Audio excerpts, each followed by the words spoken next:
الحمد لله الذي أرسل رسوله بالهدى ودين الحق ليظهره على الدين كله وكفى بالله شهيدا. وصلى الله على النبي الأمي وعلى آله وأصحابه الذين أقاموا دعوة الإسلامية إقامة لا مزيد عليه، وبارك وسلم تسليما كثيرا. أما بعد، فأعوذ بالله من الشيطان الرجيم. بسم الله الرحمن الرحيم. ولما جاءهم كتاب من عند الله مصدق لما معهم وكانوا من قبل يستفتحون على الذين كفروا، فلما جاءهم ما عرفوا كفروا به، فلعنة الله على الكافرين. بئس ما اشتروا به أنفسهم أن يكفروا بما أنزل الله بغيا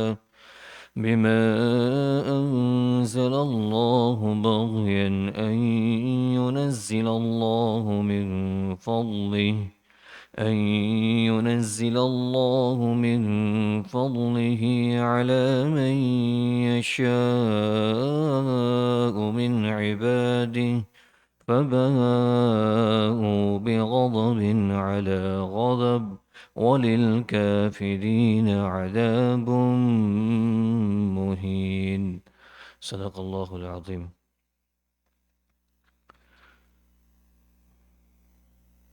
اور جب ان کے پاس اللہ کی طرف سے وہ کتاب آئی، یعنی قرآن شریف، جو اس تورات کی تصدیق بھی کرتی ہیں جو پہلے سے ان کے پاس ہیں، تو باوجود یہ کہ یہ خود شروع میں کافروں یعنی بت پرستوں کے خلاف اس کتاب کے حوالے سے اللہ سے فتح کی دعائیں مانگا کرتے تھے، مگر جب وہ چیز ان کے پاس آ گئی جسے انہیں پہچان بھی لیا تو اس کا انکار کر بیٹھے. بس پھٹکار ہے اللہ کی ایسے کافروں پر. بری ہے وہ قیمت جس کے بدلے انہوں نے اپنی جانوں کو بیچ ڈالا ہے کہ یہ اللہ کی نازل کی ہوئی کتاب کا صرف اس جلن کے بنا پر انکار کر رہے ہیں کہ اللہ اپنے فضل کا کوئی حصہ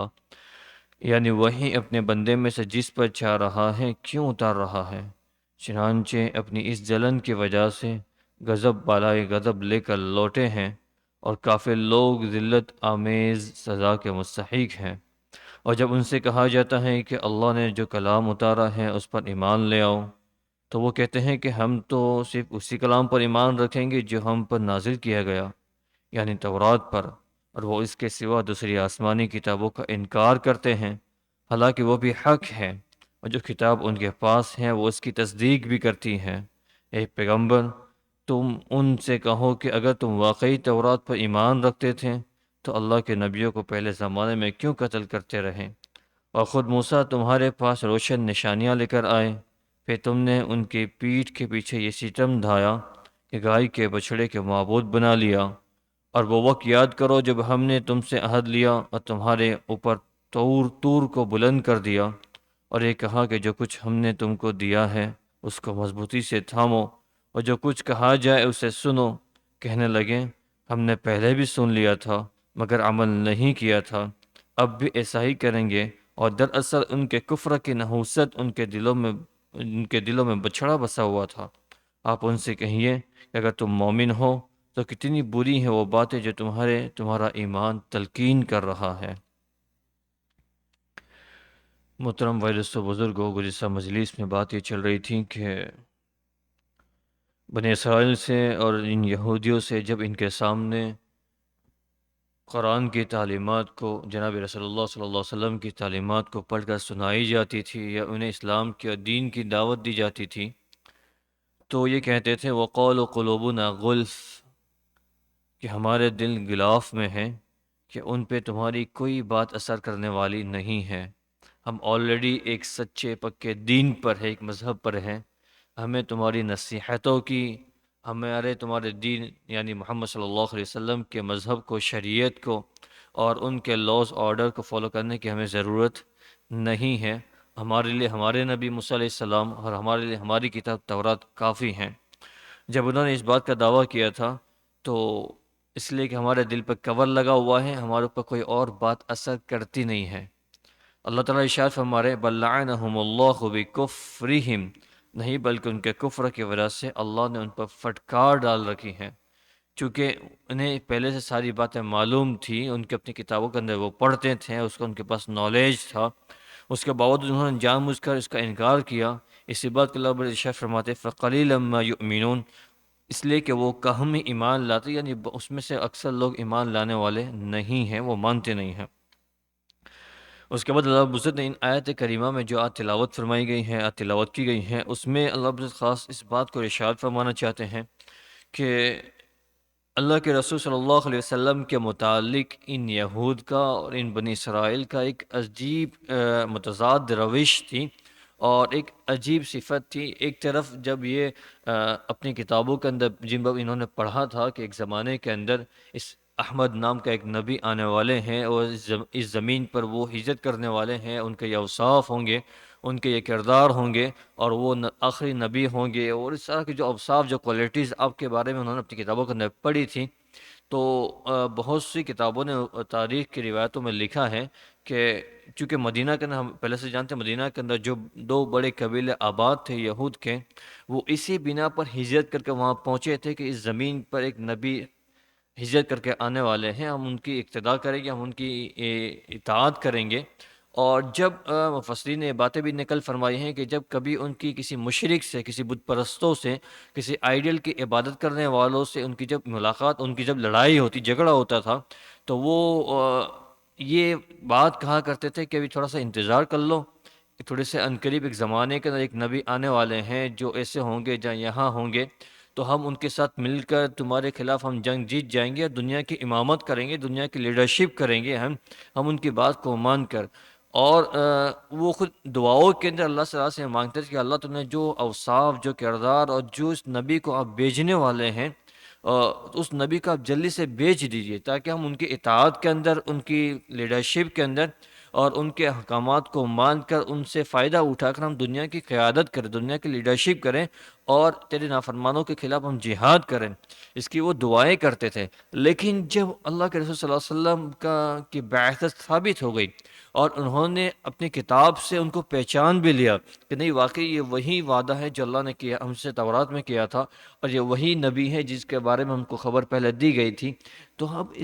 ان کو اپنانے سے انکار کر رہے ہیں، ان کو نبی ماننے سے انکار کر رہے ہیں، ان کو رسول ماننے سے انکار کر رہے ہیں۔ اب وہ اپنی ساری باتیں بھول گئے اور بھٹک گئے۔ صرف وجہ اس بات کی تھی، صرف چیز ایک ان کے دلوں کے اندر جو پنپ رہی تھی، وجہ یہ تھی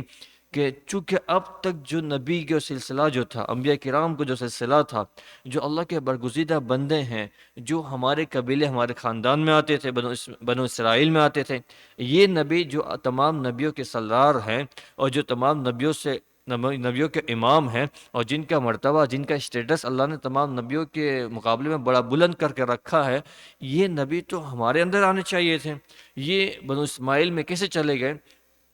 یہ بنو اسماعیل کی نسل سے کیسے پیدا ہو گئے؟ اس سے کیوں ان سے مبعوث فرمایا گیا؟ ان سے کیوں چنا گیا؟ اللہ نے یہ اعزاز ہم سے کیوں چھین لیا؟ اس حسد کی بنیاد پر انہوں نے اللہ کے رسول صلی اللہ علیہ وسلم کی نبوت کو قبول کرنے سے انکار کر دیا اور اس کو اپنانے سے منع کر دیا۔ تو اسی بات کو، اسی چیز کو قرآن شریف نے ان آیتوں کے اندر ارشاد فرمایا وَلَمَّا جَاءَهُمْ كِتَابٌ مِّنْ عِندِ اللَّهِ مُصَدِّقٌ لِمَا مَعَهُمْ، جب ان یہودیوں کے پاس اللہ تعالیٰ کی طرف سے ایک کتاب آ گئی جو اس تورات کی تصدیق بھی کرتی ہیں،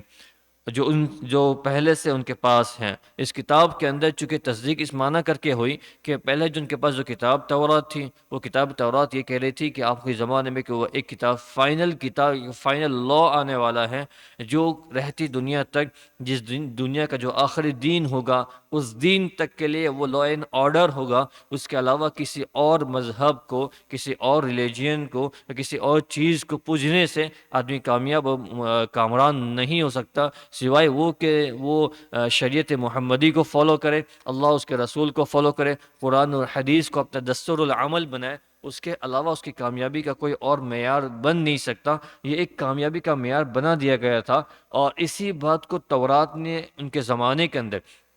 جب موسیٰ علیہ السلام تورات کی کتاب لے کر ان کے پاس پہنچے تھے تو اس زمانے میں ان کو اس بات سکھلائی گئی تھی، انہیں بتائی گئی تھی، جیسے ہمارے زمانے میں آج قرآن کی تعلیمات ہو رہی ہیں، حدیثوں کی تعلیمات ہو رہی ہے، اس سے ان کو تورات کی تعلیم کے ذریعے سے باتیں ایکسپلین کی گئی تھی کہ رہتی دنیا تک ایک ایسا زمانہ آنے والا ہے جب نبی آئیں گے، جو نیا قرآن آئے گا اور وہ فائنل شریعت ہوگی، اس کے بعد شریعت چینج نہیں کی جائے گی، بدلی نہیں جائے گی، وہی اللہ کے یہاں مقبول ہوگی، اس کے علاوہ کوئی اور چیز اللہ کے یہاں مقبول نہیں ہو سکتی۔ ان باتوں کو انہوں نے سیکھا تھا، سمجھا تھا، سنا تھا، اس کے باوجود اس کا انکار کر رہے، تو اللہ سے وہی اشارہ فرما رہے ہیں کہ جو کتاب اب تمہارے پاس آئی ہے، یعنی محمد صلی اللہ علیہ وسلم جس کتاب کو لے کر آئے ہیں، وہ تمہاری اس کتاب کی تصدیق کر رہی ہے، مطلب کہ اس کتاب میں جو باتیں بیان کی گئی تھی وہ اسی بات کو صادق آ رہی ہے، وہی بات سچی ثابت ہو رہی ہیں، اس کے باوجود اب انکار کر رہے ہیں۔ اور تمہارا یہ کردار، تمہارا یہ معاملہ یہ تھا گزشتہ زمانوں کے اندر، وَكَانُوا مِن قَبْلُ يَسْتَفْتِحُونَ عَلَى الَّذِينَ كَفَرُوا، اور باوجود یہ کہ جو یہ خود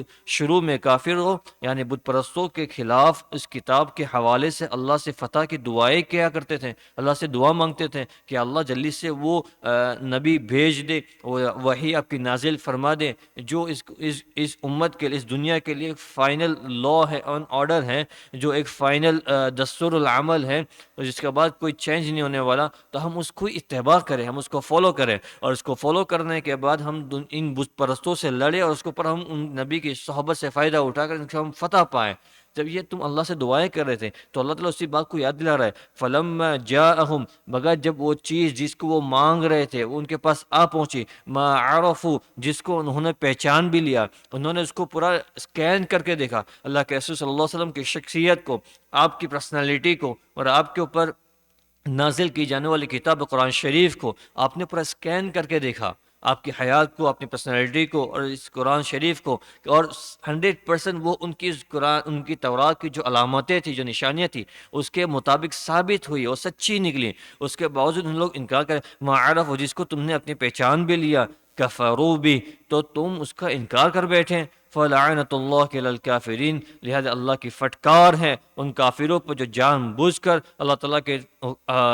تعالیٰ کے فرمان کے خلاف جاتے ہیں۔ تو ان آیت کریمہ میں اللہ رب العزت نے ان پر فٹکار ڈالی ہوئی ہیں، اور جو انسان بھی رہتی دنیا تک اللہ کے رسول کو سچا رسول ماننے کے باوجود، قرآن شریف کو سچی کتاب ماننے کے باوجود کسی اور بنا پر، اس کی وجوہات آ کے اللہ تعالیٰ رب العزت ان آیت کریمہ میں بیان کرنے والے ہیں، کیا وجوہات تھی۔ ایک جہاں پہ حسد تھا، اس کو مقابلے میں اور بھی بہت سی چیزیں ہیں، حسد ان کے خاندان تک کی جو محدود تھا، اس کے علاوہ دنیا کی طرفداری اور دنیا کے لالچ ہے، دنیا کے حرص، مقام، مرتبہ، منصب، مال، دولت، یہ ساری چیزیں جو سامنے رکھ کر انہوں نے شریعت کے حکامات کا انکار کیا، اللہ کے رسول کا انکار کیا، تو اللہ کی فٹکار ہے ان کی رہتی دنیا تک۔ اللہ کی فٹکار کا مطلب یہ ہے کہ دنیا کے اندر وہ کبھی چین سکون سے رہ نہیں سکتے، وہ چاہے کتنی عیاشوں میں اپنی زندگیاں گزار دیں، لیکن رات کو جب وہ سونے پڑتے انہیں چین کی نیند نہیں آتی، اس کو رات کو بھی پھر انہیں سونے کی ٹیبلٹ لینی پڑتی ہیں، تب جا کے 2-4 گھنٹے کی نیند آ جاتی ہے، اور وہ ان کے جسم کو خراب کرنے والی چیزیں ہوتی ہیں، ان کی زندگیوں سے سکون نکال لیا جاتا ہے، سارے اسباب ان کے پاس موجود ہیں، 5 اسٹار لائف جینے کے، لگزریس لائف جینے کے ان کے پاس اسباب موجود ہیں، اس کے باوجود وہ زندگی کا وہ مزہ نہیں اٹھا پا رہے ہیں، اور زندگی کے اندر سے وہ جو سکون، اطمینان ہونا چاہیے وہ نہیں مل پا رہا ہے۔ وجہ یہ ہے کہ اللہ کی فٹکار ان کے اوپر پڑی ہوئی ہے کہ اللہ کے رسول کو سچا ماننے کے باوجود، قرآن شریف کو اور وحی اللہ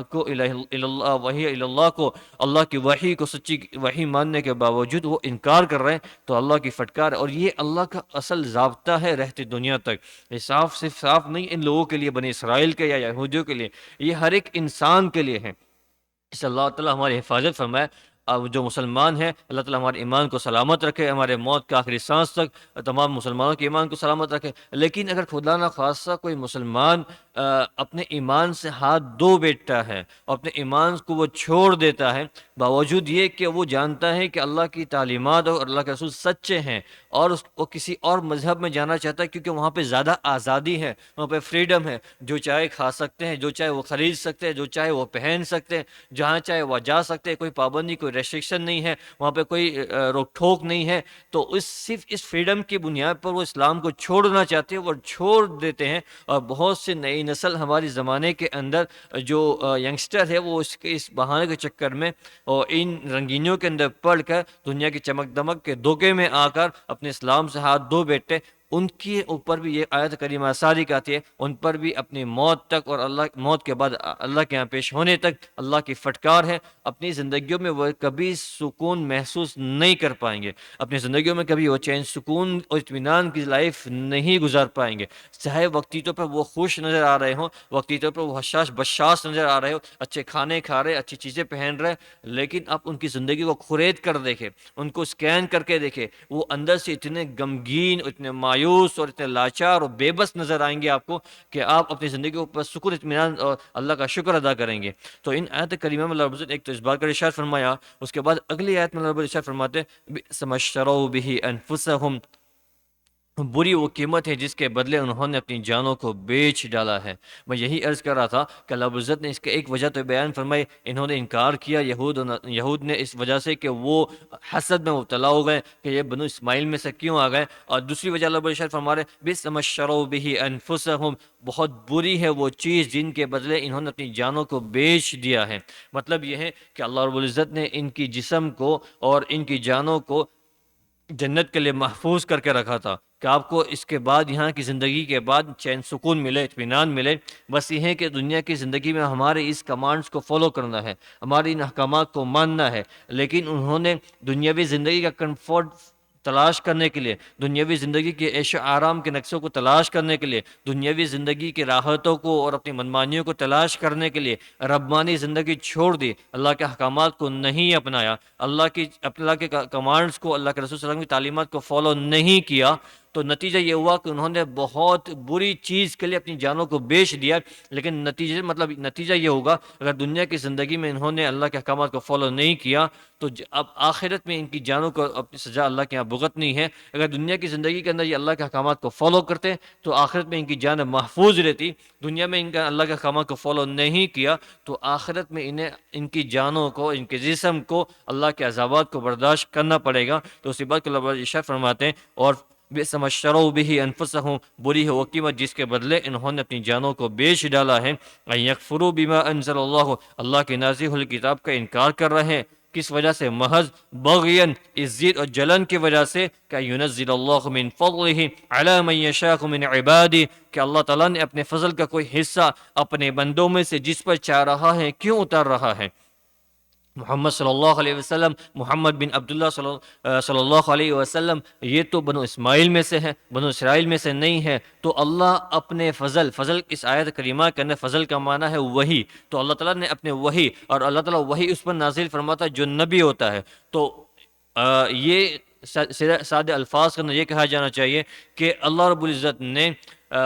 جو آخری نبی تھے، جو بڑے اہم انسان تھے، جو اللہ کے بعد ساری کائنات میں سب سے افضل ترین شخص ہیں، اس کو بنو اسماعیل میں کیوں پیدا کر دیا؟ اللہ تعالیٰ نے ہمارے میں کیوں پیدا نہیں کر دیا؟ اللہ کو چاہیے تھا کہ وہ ہم میں سے پیدا کرتا، نعوذ باللہ، اللہ کو چاہیے تھا کہ وہ بنو اسرائیل میں سے پیدا کرتا، بنو اسماعیل میں سے پیدا نہ کرتا۔ تو اس آیت کریمہ کے ماتحت میں مفسرین نے اس بات نقل فرمائی ہے کہ یہ اللہ کی اپنی مرضی ہے، وہ اپنے بندوں میں سے جسے چاہے جو احسان کر دے، جو فضل کے ساتھ نواز دے۔ کسی آدمی کی کوئی جاگیرداری نہیں ہے، کوئی اللہ کو کمانڈ، کوئی اللہ کو حکم نہیں دے سکتا، اللہ تعالیٰ کوئی اپنی مرضی کے مطابق وہ اللہ کے احکامات کو جج نہیں کر سکتا۔ تو یہ قوم چونکہ ان کے اوپر اللہ کے بڑے احسانات تھے اور بڑے انعامات تھے اور بڑی لاڈ پیار سے ان کو اللہ تعالیٰ نے آگے تک چلایا تھا، تو اب یہ تمنا کر رہے تھے کہ اللہ تعالیٰ ہماری مرضی کے مطابق ہمارے خاندان میں سے کسی آدمی کو وحی دے کر اس کو نبی بناتے۔ یہ بنو اسماعیل میں سے کہاں کسی کو نبی بنا دیا، اس لیے ہم اس کو نبی ماننے کے لیے تیار نہیں ہیں، اس لیے ہم اس کو اپنا رسول ماننے کے لیے تیار نہیں ہیں۔ اس موقع پہ مفسرین نے ایک بہت اہم سبق دیا ہے ہم مسلمانوں کو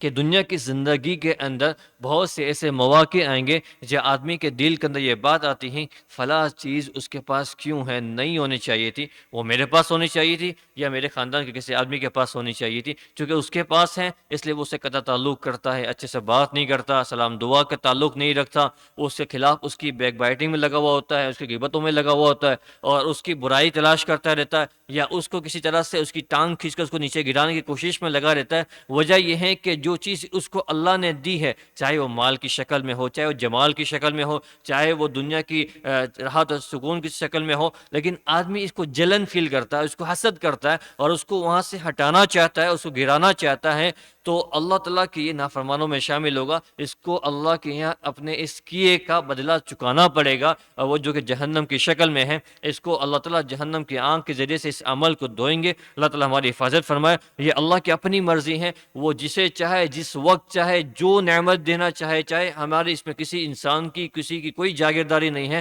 کہ فلاں آدمی کو کیوں کہہ دیا۔ اکثر ترین ہمارا مجمع عام طر سیدھے سادے لوگ بھی اس میں کے شکار ہو جاتے ہیں کہ فلاں کا بیٹا وہاں اس ملک میں چلا گیا، وہ ملک میں چلا گیا، وہ اس جگہ پہ چلا گیا، وہاں جا کے ویل سیٹڈ ہو گیا، حالانکہ اس کے پاس اتنی کیپیبلٹی نہیں ہے، اتنی کیپیسٹی نہیں ہے، اس کے پاس اتنی ٹیلنٹ نہیں ہے۔ میرے پاس زیادہ ٹیلنٹ تھا، میرے پاس زیادہ کیپیسٹی تھی، میرے پاس زیادہ چیزیں تھی، تو مجھے اتنا اچھا لائف ملنی چاہیے لیکن مجھے نہیں ملی، تو اس کی وجہ میں وہ اس بندے سے حسد کرنا شروع کرتا ہے، اس سے اپنے تعلقات کو خراب کرتا ہے، اور اس کے متعلق وہ بری چیزوں کا لگتا ہے، تو یہ اوور آل اپنا نقصان کر رہا ہے، کسی اور کا کوئی نقصان کرنے والا نہیں ہے۔ یہ اللہ کا فضل ہے، چاہے اللہ دین کی نعمت کی شکل میں ہو۔ اور اسی طرح علماء کرام نے ایک خاص علماء کرام کے لیے ایک خاص مقام دیا، ایک تنبیہ کی بات نقل فرمائی ہے۔ جب اللہ تعالیٰ کسی کو کوئی علم کی دولت سے نوازتا ہے، اور اس کو علم کی دولت سے نوازنے کے بعد اس کو کوئی مقام دیتا ہے، اس کو کوئی دین کی خدمات لیتا ہے اور ان چیزوں میں لگاتا ہے، تو کسی دوسرے آدمی کو یہ حق نہیں ہے کہ اس کے متعلق غلط چیزوں کے اندر مبتلا ہو کر اپنی آخرت کو برباد کرے، اپنی چیزوں کو برباد کرے۔ اس کا کوئی نقصان ہونے والا نہیں ہے۔ جب دنیا کے اندر آپ بہت تو آپ کا کیا نقصان کر دو گے، اس کی آپ ذلیل کر دو گے، آپ اس کو رسوا کر دو گے، لیکن یہ دنیا کی زندگی ختم ہو جائے گی، لیکن آپ یہ آپ کا جو کردار، جو آپ کا یہ ایکشن تھا، یہ آپ کے نام اعمال کے اندر فکس ہو چکا ہے، اور یہ اللہ کے آپ کو اس کا بدلہ اللہ کے یہاں چکانا پڑے گا، جو کہ جہنم کی شکل میں ہے، کوئی اور چیز وہاں پہ کام آنے والی نہیں ہے۔ اور اس کے بعد رب ارشاد فرماتے ہیں فَبَاءُوا بِغَضَبٍ عَلَىٰ غَضَبٍ، اپنے ان اعمال کے نتیجے میں اس کا نتیجہ یہ ہے کہ وہ غضب بالائے غضب لے کر لوٹے، یعنی یہ کہ یہ اعمال کا نتیجہ یہ ہوا کہ اللہ کا ان کے اوپر غضب ہوا، اللہ کی ان کے اوپر ناراضگی آئی، اللہ کا ان کے اوپر غصہ ہوا۔ تو ایک غصہ، یہاں پہ اللہ نے دو غصے ارشاد فرمائے، فَبَاءُوا بِغَضَبٍ عَلَىٰ غَضَبٍ، غصے پر غصہ، ناراضگی پر ناراضگی۔ وجہ کیا تھی؟ ایک تو کفر کی وجہ سے، ایک تو انہوں نے انکار کیا، ایک تو انہوں نے ایکسیپٹ نہیں کیا، اللہ کا کوئی کمانڈس آ گیا، اس کے بعد اس کو ایکسیپٹ نہیں کیا، اس کو ڈینائی کر دیا، اس کو ریجیکٹ کر دیا۔ ایک تو اللہ کی ناراضگی، اللہ کا غصہ اس وجہ سے، اور دوسری وجہ یہ ہے کہ انہوں نے یہ اس لیے کیا، اس کا ریزن یہ ہے کہ ان کو حسد تھا، ان کے دلوں میں کینہ تھا، ان کے دلوں میں کپٹ تھا کہ اللہ نے ہمارے بجائے اس کو کسے دے دیا۔ تو جو ریزن انہوں نے دیا ہے ایکسیپٹ نہ کرنے کا، اس ریزن کی وجہ سے بھی اللہ تعالیٰ کا غصہ ان کے اوپر ہے کہ آپ کو یہ کرنے کا بھی حق نہیں تھا کہ آپ کسی کے بارے میں یہ حسد دل میں رکھیں، کسی کے بارے میں دل میں بغض رکھیں۔ تو ان دونوں عمل کی وجہ سے، ایک تو انکار کی وجہ سے، ایک تو اس حسد کی وجہ سے، اللہ رب العزت ارشاد فرمائے فَبَاءُوا بِغَضَبٍ عَلَىٰ غَضَبٍ، ان پر اللہ کا دونوں مرتبہ غضب ہے، اللہ کا دو مرتبہ غصہ ہے، مطلب وہ بڑے سخت ترین عذاب میں گرفتار کیے جائیں گے۔ وَلِلْكَافِرِينَ عَذَابٌ مُّهِينٌ، اور کافر لوگ ذلت آمیز سزا کے مستحق ہوں گے۔ یہاں پہ مفسرین نے ایک بات نقل فرمائی ہے کہ عذاب مہین، اللہ رب العزت نے ارشاد فرمایا ہے، مطلب مہین یہ ہوتا ہے ذلیل کرنے والا، رسوا کرنے والا۔ رسوائی کے بہت ساری شکلیں دنیا کے اندر آپ لوگوں کو نظر آتی، کسی کے مذاق اڑانا، کسی کے اس طرح کے اس کو ذلیل کرنا دنیا کے اندر کامن چیز ہے۔ ہر طاقتور اپنے سے کمزور کو ذلیل کرتا ہے، ہر بڑا آدمی اپنے سے چھوٹے کو ذلیل کرنے کی فراق میں لیتا ہے، لیکن یہ اللہ کے نزدیک بہت برا فعل ہے، بہت برا کردر ہے۔ اللہ تعالیٰ عزت دینے والے کو پسند کرتے ہیں، اللہ ذلیل کرنے والوں کو پسند نہیں کرتا، کیونکہ اللہ تعالیٰ خود اپنے بندوں کو عزت دے رہا ہے، اللہ تعالیٰ خود اپنے بندوں کو معزز دکھنا چاہتا ہے، ان کو اعزاز کے مقام پر دیکھنا چاہتا ہے، اس لیے ان کے لیے بہت سے ایسے شریعت کے اندر احکامات ہیں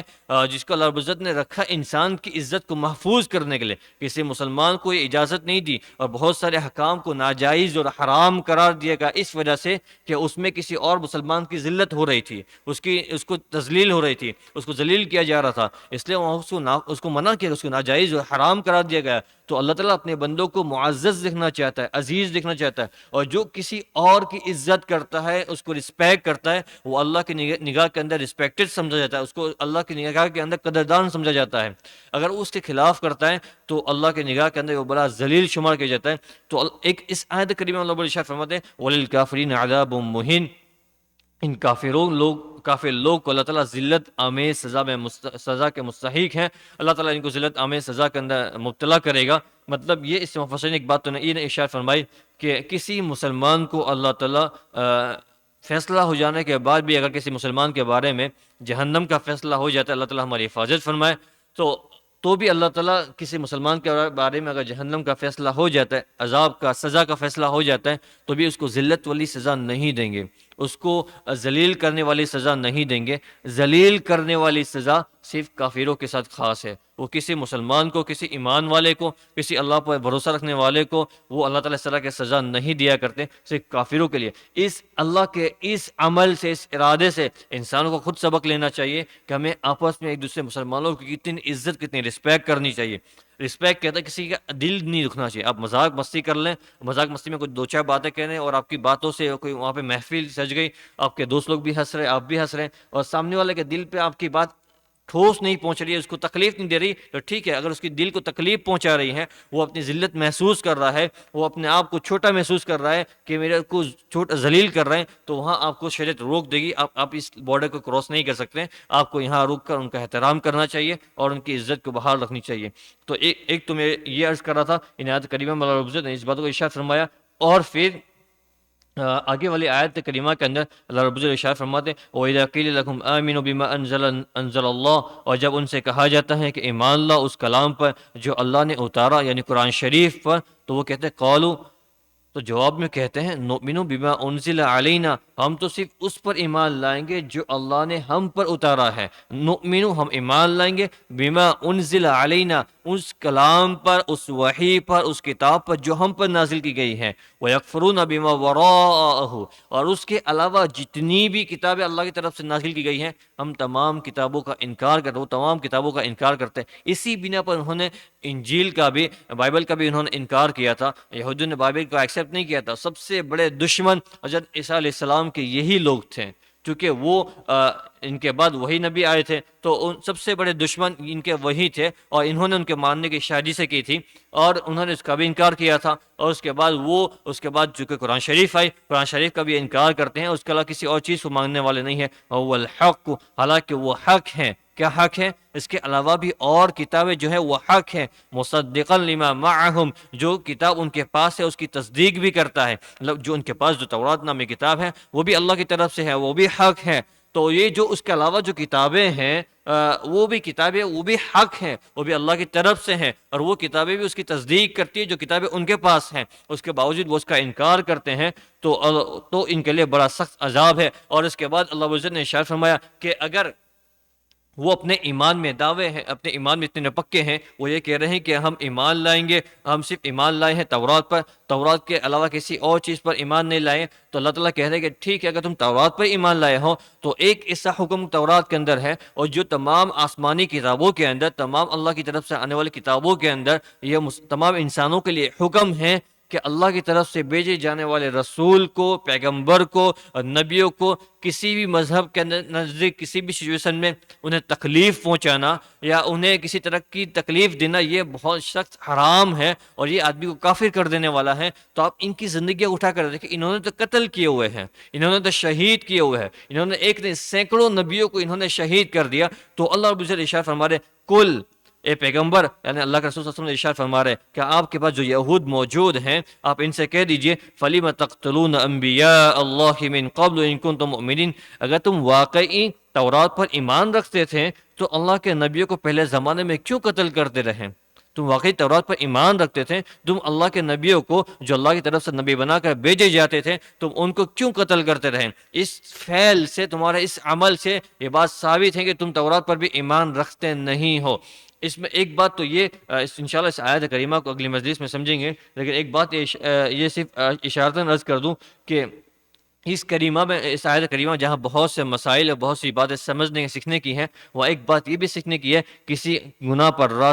کسی کے گناہ پر راضی ہونا اور اس کو صحیح سمجھنا آدمی کے خود گنہگار ہونے کے مترادف ہیں۔ مثال کے طور پر یہ سمجھیں کہ اس آیت کریمہ کے اندر اللہ رب العزت ارشاد فرما رہے ہیں قل فلیم تقتلون، تقتلون کا جو سیگا ہے، تقتلون کا جو لفظ ہے، وہ اس وقت بولا جاتا ہے جب تم کسی کے سامنے بات کرو، جیسے کہ میں یہاں پہ بات کر رہا ہوں اور میرے سامنے آپ لوگ موجود ہو، تو آپ لوگوں کے لیے میں اس لفظ کا استعمال کر سکتا ہوں، جس کو حاضر کا سیگا کہا جاتا ہے، اس کو جمع مذکر حاضر کا سیگا کہا جاتا ہے، کہ جب سامنے لوگ موجود، اس کو سیکنڈ پرسن کہا جاتا ہے، جب آدمی بات کر رہا ہے وہ اسپیکر ہوتا ہے اور سننے والا سیکنڈ پرسن ہوتا ہے، جب سیکنڈ پرسن سامنے موجود ہو تو اس کے لیے یہ لفظ عربی کے اندر استعمال کیا جاتا ہے، تو وہی لفظ اللہ تعالیٰ استعمال فرما رہے ہیں۔ حالانکہ جو یہود مدینہ کے اندر موجود تھے، جن سے اللہ ارشاد فرما رہے ہیں قل، اے نبی جی آپ کہہ دیجئے، اے محمد صلی اللہ علیہ وسلم آپ کہہ دیجئے، حالانکہ وہ لوگ نہیں تھے جنہوں نے نبیوں کو قتل کیا ہوا ہے، ان کے باپ دادا، ان کے بڑے، ان کے پچھلے لوگ تھے، لیکن چونکہ یہ اپنے ان باپ داداؤں کے، اپنے ان پچھلوں کے، اپنے بڑوں کے اس عمل کو برا نہیں سمجھتے تھے،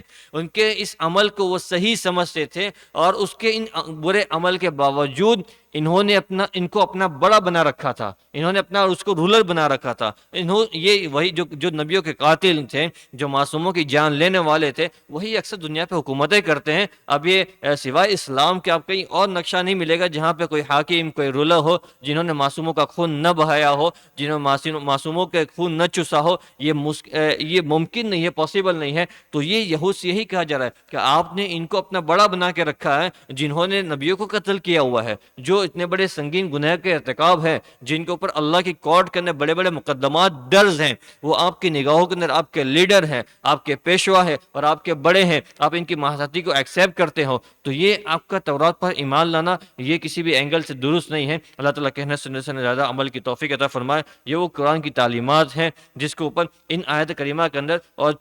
چند اور آیت کریمہ باقی ہیں، جس کے اندر اللہ رب العزت نے خاص طور پہ ان کے اس ایمان کے دعوے کی تردید فرمائی ہے جو وہ مسلمانوں کے سامنے کیا کرتے تھے کہ آپ ہمارے سامنے ایمان کی اور اس طرح کے رسول کی اور آخرت کی باتیں نہ کیا کریں، ہم آلریڈی ایمان لا چکے ہیں، ہمارا پہلے سے ایمان ہماری کتاب پر موجود ہے، ہمارے رسول پر موجود ہے، ہمیں اب کسی اور نئے نبی پر ایمان لانے کی ضرورت نہیں ہے، ہمیں اب کسی اور نئی شریعت پر ایمان لانے کی ضرورت نہیں ہے، ہم آلریڈی پہلے سے ایمان پر ہیں۔ تو اللہ تعالیٰ ان کے اس ایمان کے دعوے کی ان آیت کریمہ کے ذریعے سے تردید فرما رہا ہے کہ جو کہہ رہے ہیں مسلمانوں اب ان کے باتوں سے دھوکے میں نہ آئے، کیونکہ مسلمان سیدھے سادے ہوتے ہیں۔ ہمارے زمانے کے اندر بھی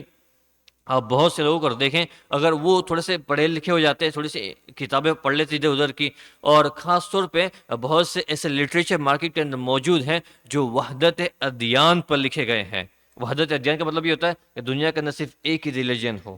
کوئی اور مذہب نہیں، ساری انسانیت، ساری مخلوق صرف ایک ہی مذہب کو فالو کرے، اور اس پر بہت سارے وحدت ادیان پر لٹریچر آپ کو مارکیٹ میں مل جائیں گے، اور لوگ اس کو پڑھتے ہیں، سمجھتے ہیں، تو بہت سے مسلمان بھی ان چیزوں کو پڑھ کر متاثر ہو جاتا ہے کہ ہاں یہ بھی تو صحیح کہہ رہے ہیں، یہ بھی تو اللہ کو ایک مانتا ہے، یہ بھی تو قیامت کے دن پر ایمان رکھتے ہیں، یہ بھی آخرت کے دن پر ایمان رکھتے ہیں، ان کے اندر بھی یہ عبادت کا حکم ہے، یہ چیز کا حکم ہے، ان چیزوں کا حکم ہے۔ تو صرف ان چیزوں کو سچا مان لینا، سچا جان لینا یہ کافی نہیں ہے، اس کے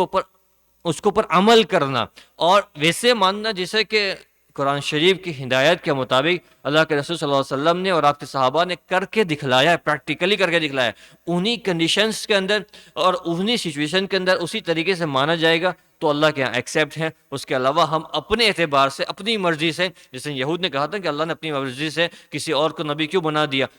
ہمارے خاندان سے کوئی آدمی نبی ہونا چاہیے، تو یہ اسی اپنی مرضی دین پہ چلاوے، یہ تمہارے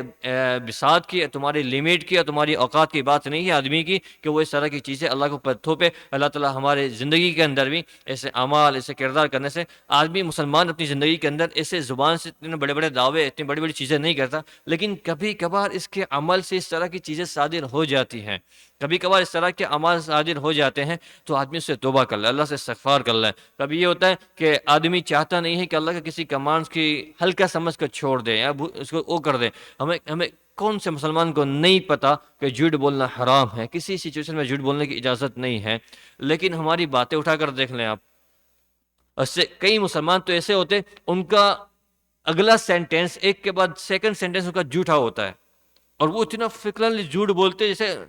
اور وہ اس کو مہارت سمجھتے، جھوٹی بات کو سچی بنا کر پیش کرنا اس کو وہ کمال سمجھتے ہیں، جھوٹی چیزوں کو سچی سمجھ کر اس کو بیچ دینا، دھندا کاروبار کرنا اس کو وہ کمال سمجھتے ہیں، اور جھوٹے قضیات مقدمات کو درج کروانا اس کو وہ ہوشیاری، عقل مندی، سمجھداری سمجھتے ہیں، اور اگلا بندہ بیچارہ جو سیدھا سادہ ہیں، جو شرافت ہیں، جو شریف ہیں، اور اس کی شرافت، اور چونکہ وہ فالو کرنا چاہتا ہے شریعت کو، سنت کو، اللہ کے احکامات کو اور حضور کی تعلیمات کو، وہ سامنے والے بندے کی طرح وہ جھوٹ بول کر اس کے ساتھ ڈیفینس نہیں کر سکتا، تو وہ خاموش ہو جاتا ہے، تو اس کی شرافت کو بیوقوفی سمجھی جاتی ہے، اس کی شرافت کو پاگل پن سمجھا جاتا ہے، اور اس پر چڑھنے کی، اس کے اوپر اس کو ذلیل کرنے کی کوشش کی جاتی ہے۔ یہ اللہ کے بہت بدترین اعمال ہے۔ یہ دنیا کے اندر آپ کو کوئی فرشتہ کا لاٹھی ڈنڈے مارنے والا نہیں ہے، یا آپ کے اوپر کوئی مقدمہ ہونے والا نہیں ہے، لیکن موت کا فرشتہ اپنے وقت پر آنے والا ہے، اور اس کے بعد اس اعمال کی جو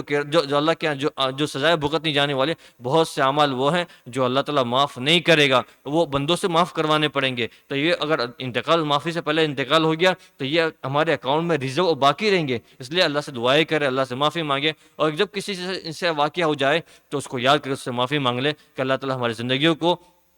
100% اس کے احکام کے مطابق، اس کی مرضی کے مطابق گزارنے کی توفیق نصیب فرما دے، اور ہمارے لیے ان چیزوں پر چلنا آسان کرے۔ یہ بھی اللہ سے مانگنے کی چیز ہے۔ آدمی چاہتا ہے کہ ہم اللہ کے احکامات کو فالو کریں، اس کے مطابق چلے، شریعت کے احکام کے مطابق چلے، لیکن دشوار ہو جاتا ہے نا، اسباب ایسے مہیا نہیں ہوتے، چیزیں ایسی بنتی نہیں ہیں، تو آدمی اللہ سے مانگے کہ اللہ ہمارے لیے اس پر چلنا آسان کر دے، ہمارے لیے دین پر چلنا مشکل نہ بنا، ہمارے دین پہ چلنا آسان کر دے، تاکہ ہم سہولت کے ساتھ آسانی سے ہم دین کو فالو کر لیں، ہم دین کے اوپر عمل کر لیں۔ یہ اللہ سے مانگنے کی چیزیں، اللہ تعالیٰ کہنے سننے سے عمل کی توفیق عطا فرمائے۔ وآخر دعوانا الحمد للہ رب العالمین، سبحان ربک رب العزۃ عما یصفون وسلام علی المرسلین والحمد للہ رب العالمین، آمین برحمتک یا ارحم الراحمین۔